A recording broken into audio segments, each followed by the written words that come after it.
నమస్కారం, welcome to I dream. ధర్మ మార్గం విత్ విజిత కార్యక్రమానికి స్వాగతం. ప్రస్తుతం మనతో పాటు ఉన్నారు ప్రముఖ ఆధ్యాత్మికవేత్త జ్యోతిష పండితులు సుభాష్ శర్మ గారు. ఇప్పుడు గురుగారితో మాట్లాడదాం. నమస్కారం గురుగారు. శ్రీమాత్రినమండి. గురుగారు, మనం కొన్ని నెలలుగా కూడా రకరకాల విపత్తులు చూస్తున్నాం. అవునండి. మన దగ్గర కాకపోయినా కూడా రకరకాల ప్రాంతాల్లో ఒక్కొక్కసారి అంటే అగ్ని ప్రమాదాలు, జల ప్రమాదాలు, బాంబు పేలుళ్ళు, విమాన ప్రమాదాలు, ఇలా రకరకాలుగా చూస్తూ వస్తున్నాం. మనం హైదరాబాద్ లో కూడా కొన్ని చిన్న చిన్నవి జరుగుతూ వచ్చినాయి. ఇప్పుడు రాబోయే మరికొద్ది రోజుల్లో మహాప్రళయం ఏదో రాబోతుందని చెప్పి వింటున్నాము. అంటే ఇది అంత ట్రాష్ అని కొట్టి పాడేయాలా, లేదంటే నిజంగా ఏదైనా రాబోతోందా? ఒకవేళ వచ్చే అవకాశం కనుక ఉంటే దాని నుంచి బయటపడే అవకాశం ఏమైనా ఉందా? తెలియజేయండి. చాలా మంచి ప్రశ్న అండి. ఎందుకంటే గతంలో చాలా సూచించినటువంటి విధంగానే ఎన్నో ప్రమాదాలు జరిగాయి. అవి ముందుగా సూచించినప్పుడు మీరన్నట్టుగానే చాలామంది కొట్టి పారేశారు. జరిగిన తర్వాత అయ్యో పాపము అని చెప్పేసి చాలామంది బాధపడినటువంటి సంఘటనలు ఉన్నాయి. ఇప్పుడు ఏదైనా విపత్తు వస్తుంది అని దేనిని సూచిస్తాము, ఎందుకు చెప్తారు అని అంటే జాగ్రత్త పడతారు, అప్రమత్తంగా ఉంటారు, ప్రజలందరూ కూడా కొంచెం జాగ్రత్తలు ఎక్కువగా తీసుకునేటటువంటి పరిణామాలు వాళ్ళు సూచించుకుంటారు అనేటటువంటి ఒక వ్యవహారంతోనే జ్యోతిష్యం ఎప్పుడూ కూడా అబద్ధం చెప్పదు. కానీ కాలక్రమంలో వేదకాలంలో ఎలా ఉండేదంటే జ్యోతిష్యం 100 to 200% సక్సెస్ రేట్ ఉండేది. కాలం మారుతున్న కొద్దీ, టెక్నాలజీ పెరుగుతున్న కొద్దీ ఏంటి అంటే జ్యోతిష్యం యొక్క ప్రభావం తగ్గిపోయింది తప్ప జ్యోతిష్యం ఎప్పుడు కూడా తగ్గలేదు. కానీ నమ్మేటటువంటి వ్యక్తుల మీద అది ఆధారపడి ఉన్నటువంటి అంశాలు.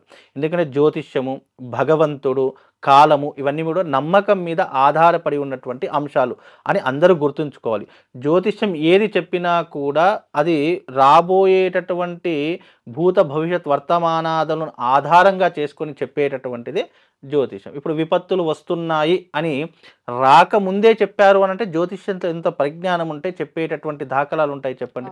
ఇప్పుడు ఎక్కడో బాంబు పేలుతుంది అని అంటే కనుక అది రాకమునిపే బాంబు పేలుతుంది అనేటటువంటి సంఘటన చెప్పినారు అని అంటే ఆ జ్యోతిష ఆధారంగా కాకుండా ఇంకా దేని ద్వారా సాధ్యపడదు. అలాగే ఇప్పుడు రాబోయేటటువంటి విపత్తులు కూడా అలాంటి సూచనలే కలిగి ఉన్నటువంటి అంశాలు. ఇంత పెద్ద సైంటిస్టులు ఉన్నారు, రాబోయే విపత్తును ఎలాగో ఆపలేరు. అది ఎవరి తరము కాదు. ఎంత పెద్ద సైంటిస్ట్ అయినా, ఎవరైనా, చివరికి భగవంతుడైనా సరే కాలంలో జరిగే, ప్రకృతిలో జరిగేటటువంటి మార్పుని ఎవరు ఆపడం సాధ్యం కాదు.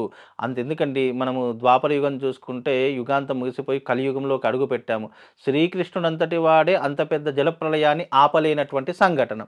అలాంటి మానవ మాత్రం ఇప్పుడు ఇంకా భక్తి భావన తగ్గిపోయినటువంటి సూచనలు, ఇప్పుడు ఇంకా ఏదైనా ఆపుదామంటే ఉల్టా మన మీదనే పడేటటువంటి దౌర్భాగ్యమే తప్ప ఆపేటటువంటి సూచనలు. చాలామంది ఏమంటారు అని అంటే కనుక, ఈయన్ని చెప్తున్నారు కదా మరి మీరు ఎందుకు ఆపలేకపోతున్నారంటే ప్రకృతి వైపరీత్యాలు ఆపడం అనేటటువంటిది అది కష్టతరమైనటువంటి పని. అంటే అగ్నిలో చెయ్యి వేసినట్టు.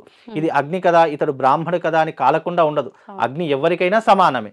అలా ప్రకృతిలో జరిగేటటువంటి మార్పుకి పరిష్కారం ఉండవు. ఇప్పుడు పాత నీరు పోయినా కొద్ది కొత్త నీరు ఎలాగైతే వస్తుందో ప్రకృతిలో ఒకటి మునిగిపోతేనే మళ్ళీ కొత్త చిగురిస్తూ ఉంటుంది. అలాగే ప్రకృతిలో జరిగే విపత్తులు కూడా అలాగే ఉంటాయి. అంటే ఏదైనా కాలక్రమంలో మనిషికే కాదు ఆయుర్దాయం, ప్రకృతికి కూడా ఆయుర్దాయం ఉంటుంది. పుట్టిన ప్రతి వ్యక్తికి ఎలాగంటే పశుపక్షాదులు సైతం అంటే 84 లక్షల కోట్ల జీవరాశుల్లో అన్నిటికీ ఆయు ప్రమాణం అనేటటువంటిది ఉంది. అలాగే కాలానికి కూడా ఆయు ప్రమాణం ఉంది. ఒకవేళ కాలానికి ఆయు ప్రమాణం లేదు అని అంటే కృతయుగము అది కూడా అంతమైపోయింది. కృతయుగం తర్వాత రామాయణం, త్రేతాయుగం అంతమైపోయింది, ద్వాపర యుగం అంతమైపోయింది. అలాగే కలియుగం కూడా అంతమయ్యేటటువంటి సూచనలు ఉన్నాయి. అవి అంతమయ్యేటటువంటి సూచనలు దేనిని ఆధారంగా చెప్తారంటే ఒకటి సునామీ, రెండు అంటే జలప్రళయము, వాయు ప్రళయము, భూప్రళయము, ఇలాంటివి ఆధారంగా చేసుకొని మనం అంచనా వేసి చెప్తాం. ఇప్పుడు రాబోయేట శ్రావణ మాసంలో ఆగస్టు 25వ తారీఖు రోజున కూడా ఒక ప్రళయం అంటే ఒక విపత్తు, ప్రళయం అని చెప్పను కానీ ఒక విపత్తు అయితే జరిగేటటువంటి సంఘటనలు ఏర్పడతాయి. ఎందుకంటే ఆ రోజు ప్లానెటరీ పొజిషన్లో కనుక చూసుకుంటే సూర్యుడితో కేతువు కూడి ఉన్నాడు. అది కూడా సింహరాశిలో, తన స్వక్షేత్రమైనటువంటి సింహరాశిలో సూర్యుడు కేతువుతో కలిసి, సూర్యుడు ఎప్పుడైతే ఏ గ్రహంతోనైతే కలిసి ఉంటాడో దాని యొక్క ఎఫెక్ట్ తప్పకుండా భూమి మీద పడుతుంది. అందులోనూ ఈ సంవత్సరం ఉగాది సూర్యుడితోటే ప్రారంభమైంది. అవును. రాజు కూడా సూర్యుడితోటే ఉన్నాడు కాబట్టి, రాజు సూర్యుడే అయ్యాడు కాబట్టి, ఈ సంవత్సరం కూడా ఆ గ్రహంతో రాహు గాని, కేతువు గాని కలిస్తే లేదా శని గాని కలిస్తే ఈ 3 గ్రహాలు కలిస్తే తప్పకుండా భూమి మీద ఒక విపత్తు జరిగేటటువంటి అంచనా ఉంటుంది. ఇది జ్యోతిష్య ఆధారంతో ఇప్పుడు చెప్తున్నటువంటి అంశం. అంటే ఎటువంటి విపత్తు రాబోతోంది? ఏ ప్రాంతంలో రాబోతుంది? ఏమన్నా చెప్పొచ్చంటారా? ప్రాంతము అనేటటువంటిదైతే చెప్పరు. ఎందుకంటే భూమి ఎప్పుడూ కూడా ఒక చోట ఉండేటటువంటిది కాదు. అది ఎప్పుడూ కూడా సంచరించేటటువంటి ఇప్పుడు మనం ఇక్కడ ఉంటున్నాము అనంటే గనుక భూమి తిరగట్లేదని కాదు, తిరుగుతూనే ఉంటుంది. కానీ అది తిరిగేటటువంటి సమయంలో భూమి ఎప్పుడు ఖగోళం ఎప్పుడూ కూడా సంచరిస్తూనే ఉంటుంది, ప్రయాణం చేస్తూనే ఉంటుంది. అది తిరిగే సమయంలో ఆ యొక్క సమయ సందర్భాల్లో అది ఏ దేశం మీద పడుతుంది, ఏ ప్రాంతంలో పడుతుంది అనేటటువంటిది అది కాలమానంలో తెలిసినటువంటి అంశాలు. అంటే సైంటిస్టులు ఎవరైతే ఉంటారో వాళ్ళు తెలుసుకునేటటువంటి అంశాలు. అయితే ఇప్పుడు ఈ 25వ తారీఖు ఆగస్టు ఏదైతే సోమవారం ఉందో ఆ రోజున ఉత్తరా ఫల్గుని నక్షత్రము, అలాగే ఆ రోజు మకర లగ్నంలో జరిగేటటువంటి సూచనలు ఉన్నాయి. మకర లగ్నంలో తప్పకుండా 25వ తారీఖు ఆగస్టు 25వ తారీఖు తప్పకుండా భూమి మీద అంటే భూమి మీద అంటే చాలామంది ఎక్కడో ఒక విపత్తులు జరుగుతూనే ఉంటాయి, ఎక్కడో ఏదో సందర్భం జరుగుతుంది. కాకపోతే ఇది తప్పకుండా రష్యాలో కానీ, లేదు జపాన్లో కానీ, లేదు అంటే ఆస్ట్రేలియా కానీ, లేదా ఉత్తర అమెరికా కానీ, ఈ 4 ప్రదేశాలలో రాసి పెట్టుకోండి. ఈ 4 ప్రదేశాల్లో తప్పకుండా విపత్తు జరుగుతుంది. అంటే ఎక్కువగా జనం తాకిడి ఉన్న ప్రదేశాల్లో జరుగుతుందా? జన నష్టం, ప్రాణ నష్టం ఏమైనా జరుగుతుందా? ఇప్పుడు ఏ విధంగా? విపత్తు జరుగుతుంది అంటే తప్పకుండా ఆస్తి నష్టం జరుగుతుంది, ప్రాణ నష్టం జరుగుతుంది, అలాగే పశుపక్షాదుల నష్టం జరుగుతుంది. ఇది ఒక నష్టం జరుగుతుందని తప్పకుండా దాంట్లో ఏదో ఒక సమిధలు కావాల్సిందే. అది మనుషులు అవుతారా, ఆస్తులు అవుతాయా, పశుపక్షాదులు అవుతాయా, కాలం నిర్ణయిస్తుంది. మనం చెప్పడానికి ఆస్కారం ఉండదు. కాకపోతే ఈ నేను చెప్పినటువంటి 4 దేశాల్లో మాత్రం తప్పకుండా మీకు ఒక ప్రళయం అంటే ఒక మహా విపత్తు అనేటటువంటిది అయితే తప్పకుండా వస్తుంది. రాబోయేటటువంటి సూచనలు కూడా అకార్డింగ్ టు ఆస్ట్రాలజీ ప్లానెటరీ పొజిషన్లో జరుగుతున్నటువంటి వింతలు విశేషాల ఆధారంగా ఇది కూడా ఒక విధంగా ఆ దేశాలకు నష్టమే అని కూడా చెప్పుకోవచ్చు. కాబట్టి అక్కడ ఉన్నటువంటి ప్రజలు చాలా జాగ్రత్తగా ఉండాలి. ఇంకోటి ఏంటంటే తగు జాగ్రత్తలు తీసుకోవాలి. వీలైనంత వరకు అప్రమత్తంగా ఉండేటటువంటి ప్రయత్నం చేస్తే అందరికీ బాగుంటుంది. జరగద్దు అని కోరుకుంటున్నాము, కానీ జ్యోతిష్యంలో జరుగుతుంది అన్నప్పుడు మనం కూడా ఏం చెయ్యలేము. 90% ఎవడైనా సరే ఏ జ్యోతిష్యంలో జరగకూడదు, ఇలాంటి విపత్తులు ఆగాలి అని కోరుకుంటారు. నేను కూడా అదే రకంగా కోరుకుంటున్నాను. కానీ జ్యోతిష్యంలో ఉంది ఈ ఆధారం అంటే ఈ గ్రహంతో ఇది కలిసి ఉంది కాబట్టి కొన్ని విపత్తులు జరిగేటటువంటి సూచనలు ఉన్నాయి అని ఒక ఆధారంతో చెప్తున్నాను.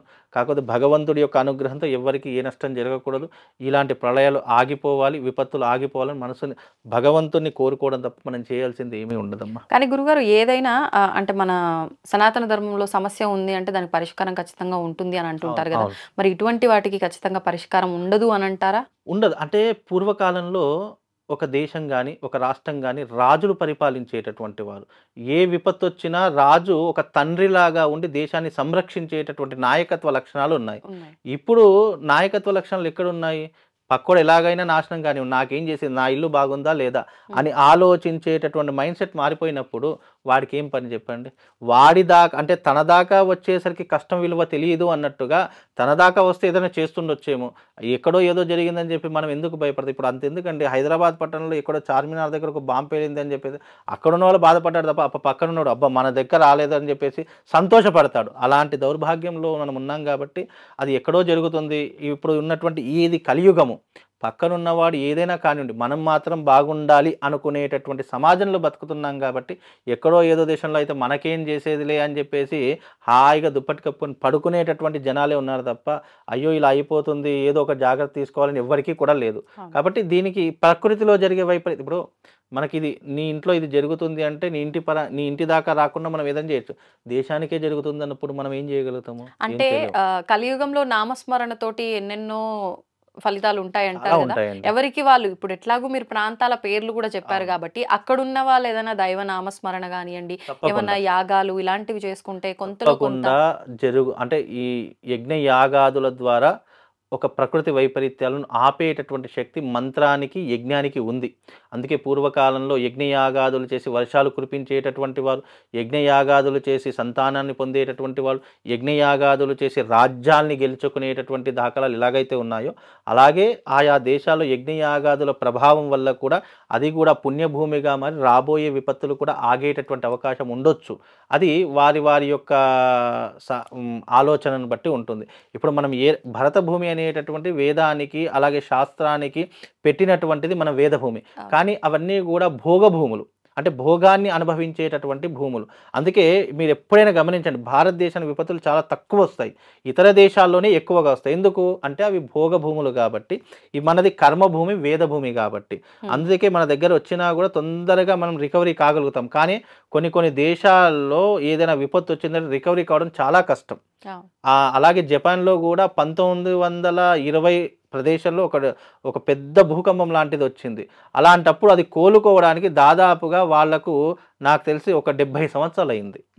అంటే అలా కాలక్రమంలో కొన్ని పోయినా కొద్దీ మళ్ళీ కొత్తవి పుట్టుకొని వస్తూనే ఉంటాయి.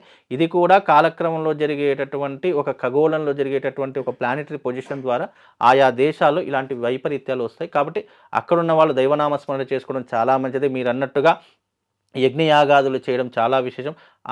విశేషంగా చెయ్యాలి అని అంటే గనక మృత్యుంజయ హోమం చేయడము, లేదా అంటే గనక మనకు శివుడికి సంబంధించినటువంటి ఎన్నో రకాలైనటువంటి తాంత్రిక విధానాల్లో కొన్ని యజ్ఞయాగాదులు అవి చేసుకోవడం ద్వారా కొన్ని కొన్ని దేశాలకు సుభిక్షం ఏర్పడేటటువంటి అవకాశం. ఏదైనా ప్రకృతి వైపరీత్యం ఆపాలి లేదా ప్రకృతిని అంతం చేయాలన్నా పరమేశ్వరుడి ఆధీనంలోనే ఉంటుంది. అలాంటి పరమేశ్వరుడి యొక్క స్మరణ చేసుకుంటే చాలు, ఏదైనా కూడా అతని సైగ చేస్తే ఏ ప్రకృతి అయినా ఆగిపోతుంది. కాబట్టి ఆయన అనుగ్రహం ఉండాలని కోరుకుంటున్నానమ్మా. నమస్తే. శ్రీమాత.